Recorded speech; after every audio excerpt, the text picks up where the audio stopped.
याबद्दल आणखी माहिती घेऊयात. आपले प्रतिनिधी संदीप राजगोळकर आता आपल्या सोबत आहे. संदीप, अगदी बरोबर आहे. 8वं बजेट निर्मला सीतारामन या 11 वाजता स्वरूप मांडणार आहे. त्यांनी संपूर्ण देशाचं खरं तर आज लक्ष असणार आहे या बजेटकडे. नेमकं काय सर्वसामान्य असतील, शेतकरी असतील, यांना काय मिळणार. काही वेळापूर्वीच राष्ट्रपती भवनामध्ये निर्मला सीतारामन या दाखल झाल्यात. राष्ट्रपतींची परवानगी घेतली जाईल आणि त्यानंतर संसदेमध्ये त्या दाखल होतील.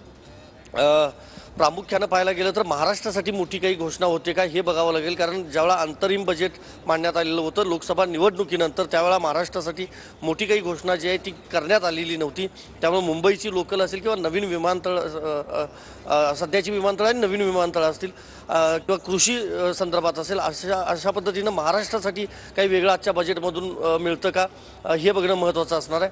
प्रामुख्यानं संपूर्ण देशाचं लक्ष जरी लागलं असलं तरी यापूर्वी आपल्याला माहिती आहे की रेल्वे बजेट जे होतं ते पूर्णपणे बंद झालेलं. त्यामुळं रेल्वे मार्गांसाठी देखील नव्या काही घोषणा केल्या जातात का महाराष्ट्राच्या दृष्टीनं हे बघावं लागेल. राष्ट्रपती भवनावरून थोड्याच वेळात आता तिथं फोटो सेशन होईल आणि त्यानंतर निर्मला सीतारामन या संसदेमध्ये दाखल होतील आणि मग 11 वाजता त्या बजेट मांडतील. सौरभ.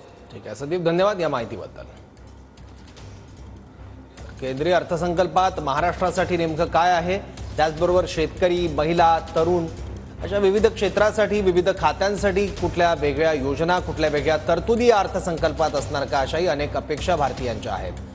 तर काल आर्थिक पाहणी अहवाल सादर करण्यात आला होता. या अहवालातले महत्त्वाचे मुद्दे काय आहेत तर भारताला 2047 पर्यंत विकसित देश बनवण्याचं उद्दिष्ट, वार्षिक 80 लाख रोजगार निर्मितीची शिफारस, 2025-26 मध्ये देशाच्या अर्थव्यवस्थेचा विकास दर 6.3 ते 6.8% राहण्याचा अंदाज, विद्यमान आर्थिक वर्षात विकास दर 7% राहण्याचा अंदाज आहे. देशाचा आर्थिक विकास दर जलद गतीनं वाढवण्यावर भर, 2025 मध्ये सोन्याच्या किमतीत वाढ होण्याचा अंदाज, नैसर्गिक वायूच्या किमतीत वाढ होण्याचा अंदाज वर्तवण्यात आला. आर्थिक पाहणी अहवालात आयात वस्तूंच्या किमती कमी झाल्यामुळे महागाई कमी होण्याचाही अंदाज वर्तवण्यात आला. अस्थिर जागतिक घडामोडींमुळे परकीय गंगाजळी चढ उतार राहतील.